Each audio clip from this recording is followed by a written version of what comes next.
Willkommen im Aquazentrum, ich bin der Michi. In diesem Video zeige ich dir die wichtigsten Dinge aus dem Zubehör unserer Aquavolta Osminion Direct Flow Umkehrosmoseanlage, die du vor dem Anschluss in deine Küche einbauen solltest. Dieses Zubehör gibt es auch zu einigen anderen unserer Wasserfiltersysteme, da es auch für die Sicherheit und Funktionalität sorgt. Vorbereitungen vor dem Einbau. Drehe das Kaltwasser ab. Am besten am Haupthahn der Küche. In den meisten Fällen reicht es auch, das Eckventil zu schließen.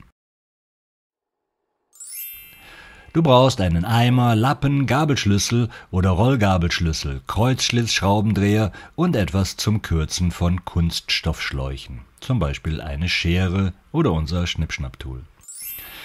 Apropos Schläuche. Alle Komponenten sind mit lebensmittelechten Kunststoffschläuchen verbunden. Diese sind sozusagen Weltstandard. Sie werden in Quick-Fittings gesteckt. Diese sind extrem einfach in ihrer Handhabung und sicher dicht, da sie unter Druck abdichten. Ich zeige dir kurz die Handhabung. Wenn du sie mit einer Schere ablenkst, solltest du die Schnittkante wieder etwas rund drücken. Das Schnippschnapptool macht, wie du siehst, einen sauberen Schnitt, aber muss man nicht unbedingt haben.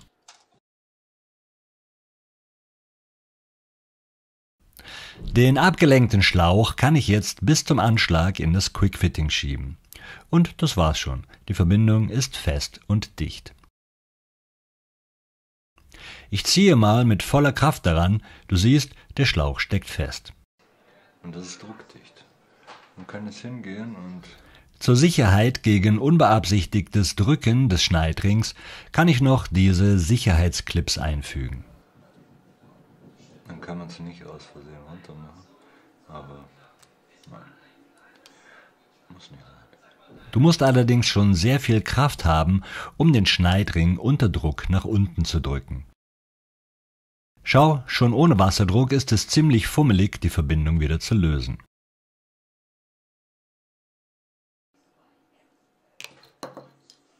Das Einzige, worauf du achten musst, ist, dass der Schlauch bis zum Anschlag im Fitting steckt. Ja, so kannst du schnell und sicher Wasserschläuche verlegen. Kommen wir zum Einbau des John Guest T-Stücks an dein Kaltwasser-Eckventil.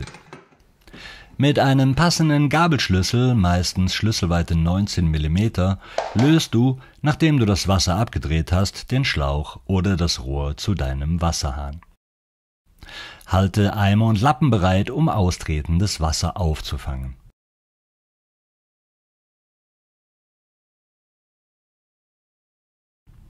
Schraube das T-Stück von Hand auf das Eckventil und ziehe es mit einem 23 mm Gabelschlüssel fest.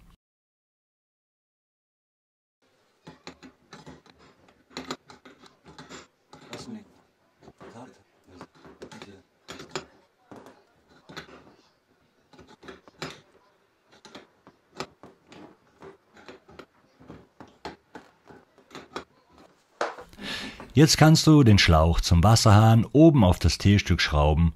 Dazu benutzt du beide Gabelschlüssel.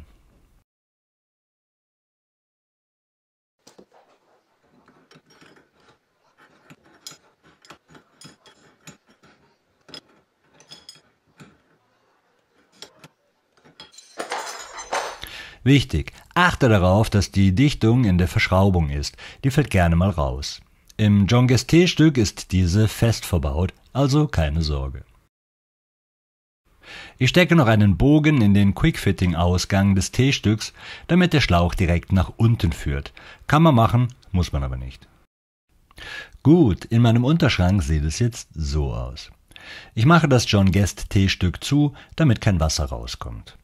Es ist meist unvermeidlich, dass irgendwo Wasser austritt, also immer alles schön trocken machen. Kommen wir zum nächsten Teil, dem Sedimentfilter. Dieser filtert grobe Sachen wie Sand oder Rostpartikel aus dem Wasser und erhöht somit die Standzeit der eingebauten Filter im nachfolgend angeschlossenen Gerät. Diesen montiere ich direkt nach dem T-Stück. Ich kann ihn übrigens auch sauber machen. Schau, Einfach aufschrauben und unter fließendem Wasser reinigen.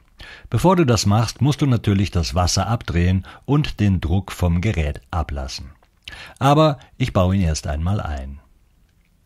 Kurzes Stück Schlauch ablängen und wie schon gesagt ins Fitting schieben. Sedimentfilter ebenso.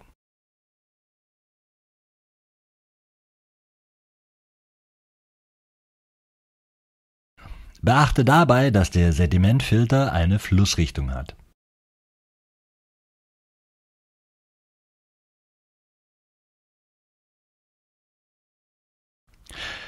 Das war's schon. Weiter geht es unten am Boden. Hierhin kommt der Aquastop. Ich schraube ihn mit den beiliegenden Schrauben an den Boden meines Unterschranks.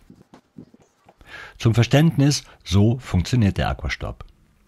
Die beiden Schrauben halten ihn an der tiefsten Stelle deiner Installation. Sollte Wasser aus dem angeschlossenen Gerät austreten, ist im Aquastop eine Tablette aus einem gepressten Material, welches durch Berührung mit Wasser aufquillt und das rote Ventil schließt, sodass das Gerät von der Wasserzufuhr getrennt wird. Es sind auch 2 Austauschtabletten dabei, die du hoffentlich nie benötigen wirst. Falls du den Aquastop mal geöffnet hast, achte beim Verschließen darauf, dass das weiße Oberteil wieder in seine Endposition schnappt. Das sieht dann so aus. Okay, jetzt haben wir das Verständnis geklärt, schließen wir es an. Ich stecke ein Stück Schlauch in den Sedimentfilter, halte ihn unten an den Aquastop, schneide ihn ein bisschen länger ab, damit er ein wenig Durchhang hat, und stecke ihn in das obere Quickfitting des Aquastops. Das untere ist der Anschluss zum nachfolgenden Wasserfilter. Doch bevor ich diesen anschließe, geht es hier am Tauchrohr des Siphons weiter. Mit der sogenannten Siphonschelle führe ich das Abwasser der Osmoseanlage, die ich später hier anschließe, direkt in den Abfluss. Ich habe mit der Bohrmaschine ein Loch, 6 bis 8 mm, in das Tauchrohr gebohrt. Das ist kinderleicht und geht auch mit einem Akkuschrauber. Wichtig, die Dichtung so ans Rohr kleben. Die Schelle habe ich mir so vorbereitet, dass ich nur noch eine Schraube einsetzen muss. Zur Vereinfachung und damit ich das Loch richtig treffe, stecke ich einen Schraubendreher in das Loch. Mutter von hinten, Schraube von vorne. Und mit einem anderen Schraubendreher drehe ich beide Schrauben fest.